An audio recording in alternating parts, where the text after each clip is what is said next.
tere taas!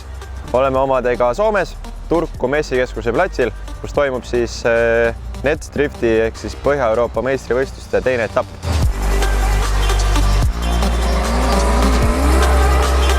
Rada siin messikeskuse juures on tehtud üsna pisikesele platsile, et see teeb ka selle võistluse päris eriliseks, kuna see ei ole tavaline ringraja peal tehtud üritus, vaid täpselt linna keskel, mis toob kindlasti ka palju rohkem publikut koha peale. Reedesel treeningpäeval oli ka Turku kesklinna paraad, messikeskuses siis politsei eskordil ja saime kõik oma võistlusautodega sõita nii-öelda päris linna tänavatel.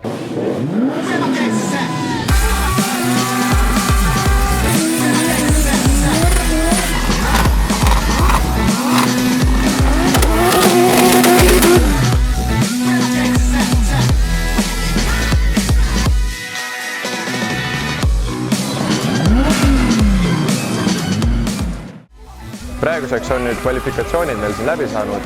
Esimesest sõidust võtsime kindlalt 73 punkti.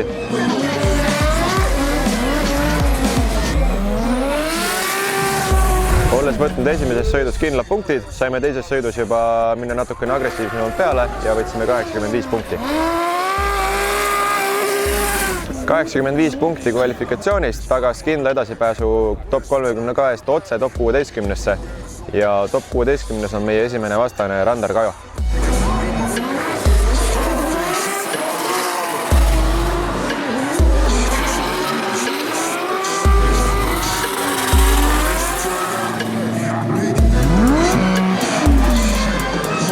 Esimene tandemi vastane, nagu mainisime, oli Randar Kajo. Top 8 läksime kokku Mihkel Norman Tultsiga. Kuna esimene sõit oli niivõrd tasavägine, siis kohtunikud otsustasid, et nad annavad meile one more time'i, ehk siis pidime sõitma ühe korra veel, et otsustada selle sõidu võitja.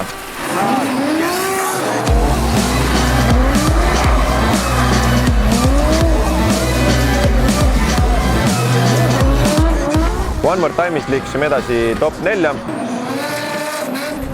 Top 4-s kohtusime Andri Raudvaaga, kes oli täna tõesti väga hea soos.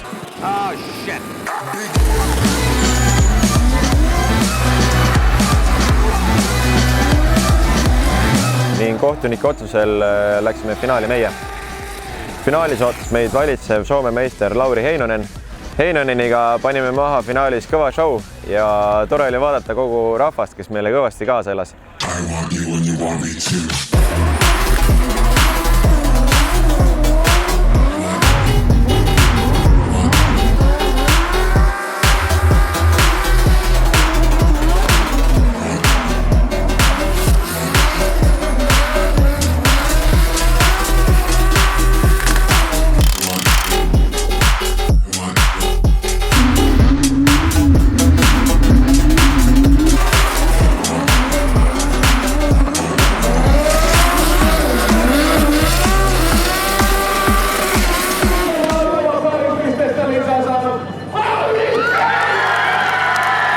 Ilmselgelt Heinonen ei olnud lihtne vastane ning seekord saavutasime meeskonnaga teise koha. Kindlasti oleme selle teise koha üle väga õnnelikud, sest et kuna Põhja-Euroopa meistrivõistluste esimese etappi me võitsime, siis üldarvestuses natukene kasvatasime oma edu ja meid jälitab nüüd Oliver Randalu teisel kohal. Järgmine võistlus on juba augustikuu lõpus Lätis, kus toimub siis Eesti meistrivõistluste etapp ja ka Põhja-Euroopa meistrivõistluste viimane etapp, mis siis selgitab välja, kes on Põhja-Euroopa parimad sellel aastal. Suur aitäh kõikidele toetajatele, kes teevad võimalikuks mu võistlemise. Ja samuti minu meeskond Pesur Motorsport, kes on alati minu kõrval nii garaaži hilisõhtutel kui raja ääres. Aitäh teile! Tänane päev lõppes meil teise kohaga ning järgmisena kohtume juba Lätis.